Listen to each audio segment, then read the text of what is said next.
yang mengajarkan Taurat tapi tidak melakukannya. Berarti dengan kata lain Yesus menuduh mereka sebagai orang apa? Munafik.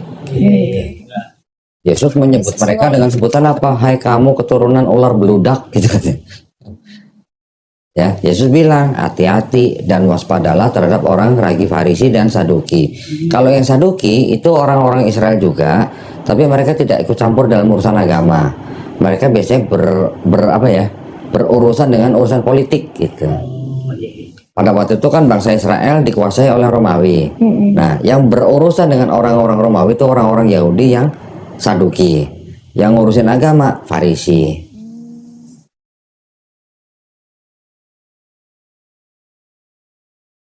Ya.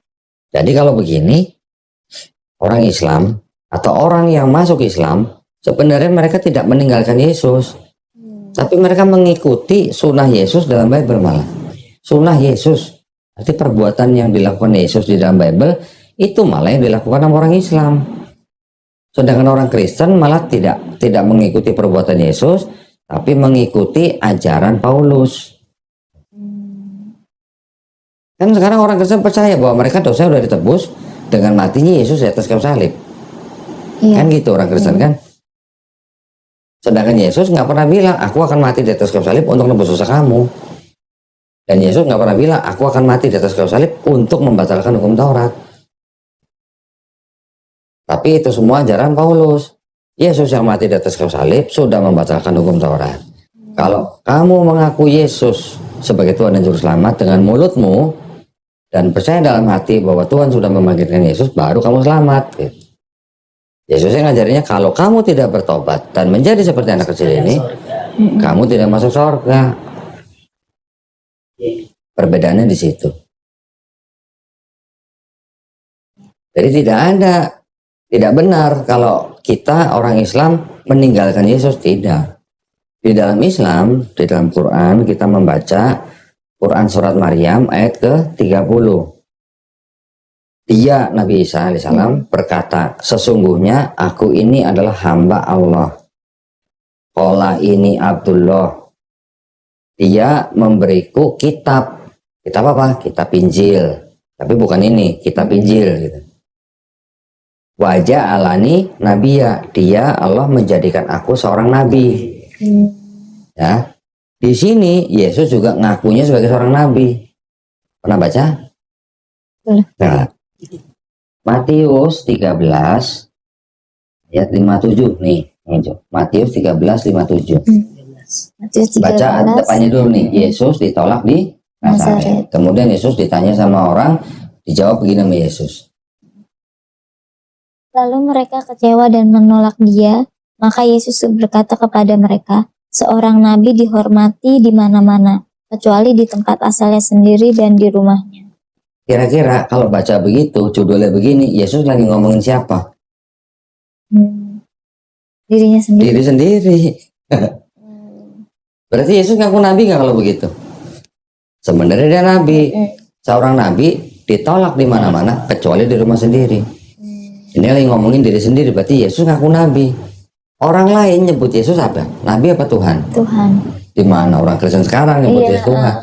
Orang zaman Yesus yang masih bareng hidup Yesus nyebut Yesus nabi apa Tuhan? Matius 21 ayat 11. Dan orang banyak itu menyaut, inilah Nabi Yesus dari Nazaret di Galilea. Orang banyak. Orang yang hidup sejaman dengan Yesus nyebut Yesus nabi. Apa orang Kristen sekarang nyebut Yesus Tuhan? Siapa yang ngajarin? Paulus.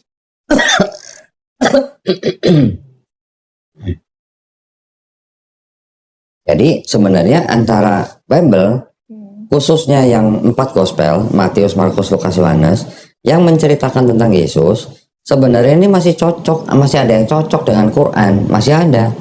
Yang berbeda jauh hanya apa? Di 4 gospel ini Yesus diceritakan dibunuh dan disalib, mati di atas kayu salib, bangkit hari ketiga. Kalau di Quran dibantah, Nabi Isa alaihissalam atau Yesus Kristus tidak dibunuh dan tidak disalib.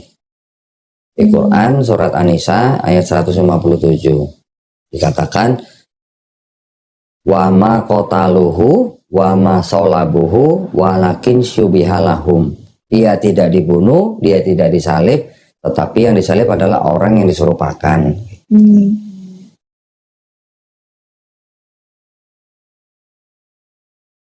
Jadi sebenarnya yang mengikuti Yesus Muslim apa Kristen? Iya. Muslim. Muslim.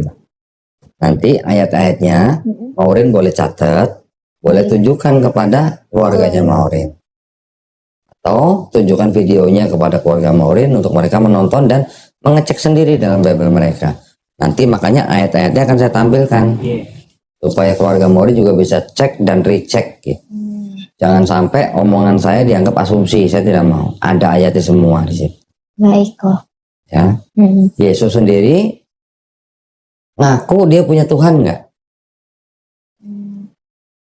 Allah. Ya, Bapak. Matius 11 ayat 25. 25. 25. Matius 11 ayat 25. Pada waktu itu berkatalah Yesus, aku bersyukur kepadamu Bapa, Tuhan langit dan bumi, karena semuanya itu engkau bunyikan bagi orang bijak dan orang pandai, tetapi engkau nyatakan kepada orang kecil. Aku bersyukur kepadamu Bapa, Tuhan apa? Langit dan bumi. Tuhan langit dan bumi. Kalau Yesus dianggap Tuhan juga, nih Yesus Tuhan langit dan bumi atau gimana? Yesus punya Tuhan. Tuhannya siapa? Bapa, Tuhan langit dan bumi. Yesus di sini juga bilang nih di Yohanes 20 ayat 17. Ketika Yesus diceritakan sudah bangkit, mau dipegang sama Maria Magdalena, Yesus bilang begini. Kata Yesus kepadanya, janganlah engkau memegang aku, sebab aku belum pergi kepada Bapa, tetapi pergilah kepada saudara-saudaraku, dan katakanlah kepada mereka bahwa sekarang aku akan pergi kepada Bapakku dan Bapamu, kepada Allahku dan Allahmu.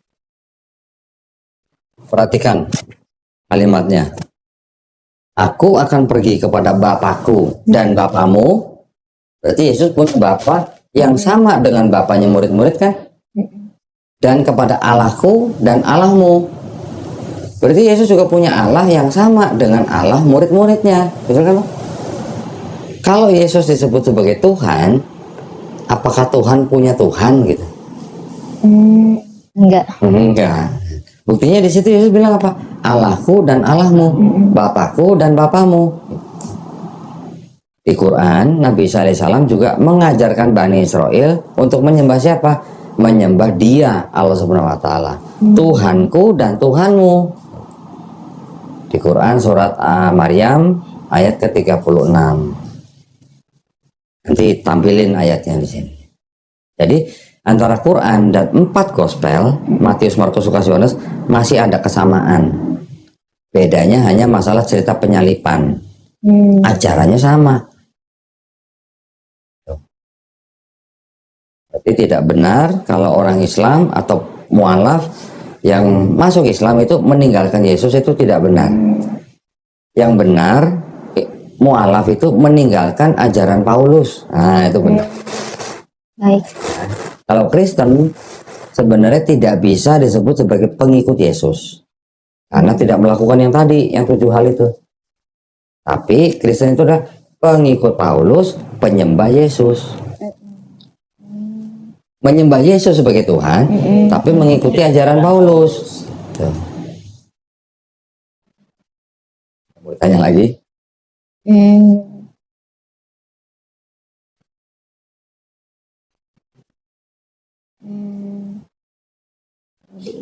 Ya. Kalau di Islam tuh sebenarnya bukan nggak mau tanya, justru Maureen harus banyak belajar gitu. Iya. Jadi perlu dikasih tahu karena kan black banget. Betul. Yang paling terketuk Maureen memeluk agama Islam tuh gini kok. Ngelihat kelembutannya sih, kesabarannya gitu. Alhamdulillah. Sudah pernah mendengar kan rukun Islam? bersyahadat, sholat, zakat, puasa, naik haji jika mampu. Ini sudah dijalankan semua. Limanya belum. Limanya. Yang kelima belum. Insya Allah segera ya. Amin, amin. Yang kedua, di Islam ada yang namanya rukun iman. Pertama, beriman kepada Allah Subhanahu wa taala. Kedua, beriman kepada malaikat-malaikatnya. Ketiga, beriman kepada kitab-kitabnya. Keempat, beriman kepada nabi-nabinya, termasuk Nabi Yesus. Nah, di Islam, orang Islam tidak bisa disebut imannya sempurna kalau tidak beriman kepada Nabi Yesus. Ya. Kelima, beriman kepada hari akhir atau hari kiamat. Yang keenam, beriman kepada qada dan qadar. Ini takdir. Takdir itu macam-macam, ada takdir mutlak, ada takdir yang diusahakan. Maurin, keluarganya dari suku apa? Jawa. Jawa. Maurin bisa nggak sebelum lahir milih saya mau lahir jadi orang Jawa? Bisa nggak? Nggak Nggak bisa. ngikutin ya. Jadi artinya itu sudah ditakdirkan. Maurin sudah ditakdirkan lahir di orang suku Jawa. Umurnya sudah ditakar, rezekinya sudah ditakar, gitu. Sudah diukur gitulah, ya. Nggak bisa kan milih jadi orang bule, nggak bisa milih jadi orang kulit hitam atau kulit merah, nggak bisa kan? Itu namanya takdir mutlak. Tapi kalau Maurin mau sukses, kerja keras. Maurin lagi sekolah mau pintar, belajar. Maurin mau punya keturunan, nikah. Gitu.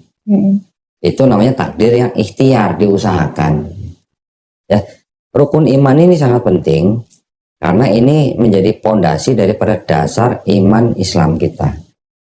Ya, Allah SWT, malaikat, kitab. Nah, kitab-kitabnya ini kita jangan salah paham bahwa kalau di dalam Quran itu kan Quran membenarkan kitab-kitab yang sebelumnya diberikan kepada Bani Israel.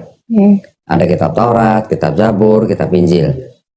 Kitab Taurat diberikan kepada Nabi Musa alaihissalam untuk Bani Israel. Kitab Zabur kepada Nabi Daud alaihissalam juga untuk Bani Israel. Kitab Injil kepada Nabi Isa alaihissalam juga kepada untuk Bani Israel. Tiga-tiganya untuk Bani Israel. Ini bukan untuk bangsa Indonesia, bukan untuk bangsa Cina juga, bukan. Ya, khusus Bani Israel. Di Quran juga selain membenarkan kitab-kitab yang sebelumnya diberikan kepada Bani Israel, Quran juga mengoreksi apa yang disalahpahami oleh Bani Israel pada saat itu, ya, sehingga mereka membuat kitab-kitab mereka sendiri menjadi kitab yang disebut dengan ini, kitab. Orang Yahudi punya kitab mereka sendiri. Aduh, sebentar. Izin ke kita ya. Boleh. Bentar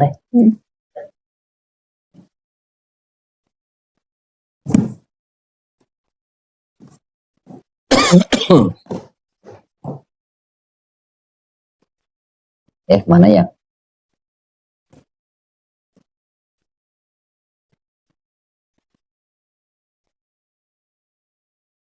Ini yang disebut dengan kitabnya orang Yahudi. Namanya kitab Tanakh. Nah, Tanakh ini singkatan Torah, Nevi'im, Ketuvim. Torah itu yang disebut dengan 5 kitab Musa. Orang Kristen sebut itu Pentateuch. Kejadian, Keluaran, Imamat, Bilangan, Ulangan. Nah, ini Torah. Yang Nevi'im, kitab nabi-nabi. Ada nabi besar dan nabi kecil. Ada Yeremia, Yesaya, Yeskiel, Daniel, nabi-nabi besar. Nabi kecil, Hagai, Habakuk, Ayub, Yunus, Maleaki, dan sebagainya. Yang Ketuvim, kitab tulisan-tulisan orang bijak. Ada Mazmur. Orang Islam kita kenal dengan sebutan Zabur. Ada Ratapan, ada Kidung Agung, ada Amsal, ada Pengkhotbah, dan sebagainya. 3 kelompok tadi disebut kitab Tanakh.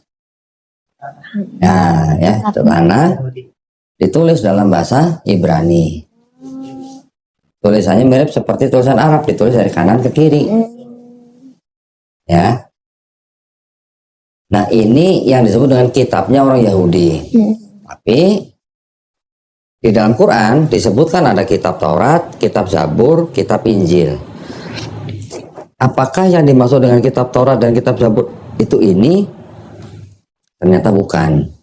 Karena dalam Islam, pernah dengar nggak Nabi Musa alaihissalam menulis kitab Taurat? Nggak ada. Pernah dengar Nabi Daud menulis kitab Zabur? Nggak ada juga. Ini ditulis kira-kira 1000 tahun setelah Nabi Musa tidak ada. 500 tahun setelah Nabi Daud tidak ada. Kitabnya orang Kristen yang ini ditulis kira-kira 65 tahun setelah Yesus tidak ada. Dan Yesus tidak pernah menulis kitab Injil.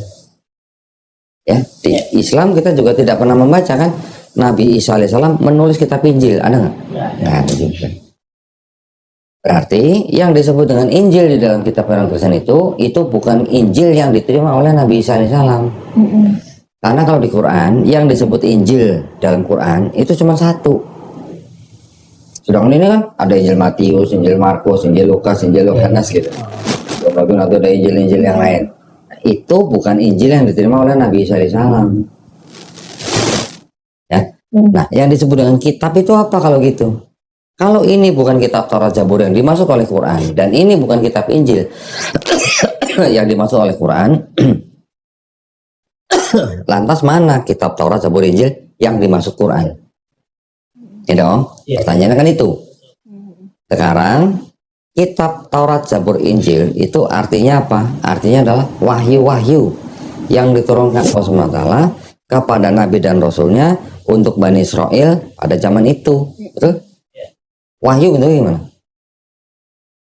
Wahyu gimana? Hah? Kalimat ya. Wahyu. Wahyu. Kalau kita ilham lah. Oh iya. Kalau kita lagi ngopi, merokok, dapat ilham. Kalau Nabi disebut wahyu. Kalau kita manusia biasa disebut ilham. Berarti apa?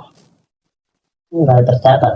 Pengetahuan kan? Pengetahuan, oh ilmunya ya. Nah, ilmu atau pengetahuan Iya. yang tiba-tiba dimiliki oleh Nabi, ya, yang diturunkan dari Allah SWT, langsung masuk ke dalam kolbunya Nabi. Oh, bukan dalam bentuk kita. Bukan. Oh, Nah, sekarang zaman Nabi Musa apakah sudah ada buku begini? nggak ada batu. Zaman Nabi Isa alaihissalam apa sudah ada buku begini? Belum juga, mesin cetak baru tahun 1500-an. Iya. Ya, paling ada pada zaman itu yang di abad-abad Masehi itu paling mereka berupa gulungan-gulungan. Iya. Nah, jadi kata kitab di dalam Quran itu artinya tidak harus berbentuk buku atau gulungan. Kata kitab dalam Quran yang konteksnya adalah kitab Taurat Zabur Injil yang diberikan kepada Bani Israel itu artinya selain bisa wahyu yang dibukukan atau ditulis, tapi juga bisa berarti apa? Hukum, ketetapan, perintah, aturan dari Allah SWT kepada suatu kaum atau umat tertentu. Iya. Itu bisa disebut kitab gitu. Ya. Jadi kalau ditanya di mana kitab Taurat Zabur Injil yang dimaksud Quran, namanya wahyu, ya sudah ikut bersama nabi-nabinya. Nggak tahu nabi-nabinya. Ketika nabinya sudah wafat atau nabi sudah diangkat, ya wahyunya ikut bersama mereka gitu. Tidak ada bukunya. Nah, ini terus kalau gitu buatan siapa? Ini buatan orang Yahudi, ini buatan orang Kristen. Terus apakah ini semuanya salah? Enggak. Masih ada sisa-sisa firman Tuhannya, masih ada. Contoh di dalam Ulangan misalnya. Maurin bisa baca. Nanti saya bisa bandingkan dengan Qurannya ini supaya Maurin akidahnya kuat gitu. Ulangan pasal 6 ayat 4. Kalimat pertama aja. Pasal 6 ayat 4. Dengarlah hai orang Israel, Tuhan itu Allah kita, Tuhan itu Esa, kasihilah Tuhan Allahmu dengan segenap hatimu dan segenap jiwamu dan segenap kekuatanmu. Bahasa Ibraninya bunyinya begini. Shema Israel. Shema Israel itu artinya dengarlah hai bangsa Israel. Adonai Elohinu, Adonai Ehad. Adonai Elohenu, Adonai Ehad. Tuhan Allah kita, Tuhan itu Esa. Sama nggak dengan Qul huwallahu ahad? Apa? Saya buka lagi. Keluaran pasal 9 ayat 14. 9 ayat 14. Sebab sekali ini aku akan melepaskan segala tulahku terhadap engkau sendiri, terhadap pegawai-pegawaimu dan terhadap rakyatmu, dengan maksud supaya engkau mengetahui bahwa tidak ada yang seperti aku di seluruh bumi. Tidak ada yang seperti aku di seluruh bumi. Walam yakulahu kufuwan ahad. Sama. Sama. Sama. Ya. Ada lagi nanti di bilangan. Bilangan 23 ayat 19. Allah bukanlah manusia sehingga ia berdusta, bukan anak manusia sehingga ia menyesal. Masakan ia berfirman dan tidak melakukannya, atau berbicara dan tidak menepati. Allah bukan manusia. Allah bukan anak manusia. Sama nggak dengan lam yalid Walam yulad. masih banyak yang lain. Ada ini di Keluaran Alkitab sih. 33 ayat 20.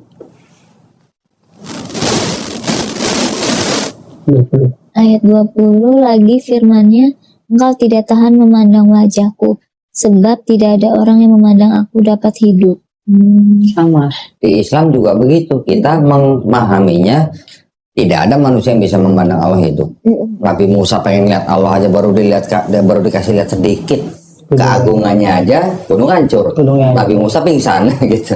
Nggak bakal bisa ngelihat wajah Allah. Ya. Ada lagi.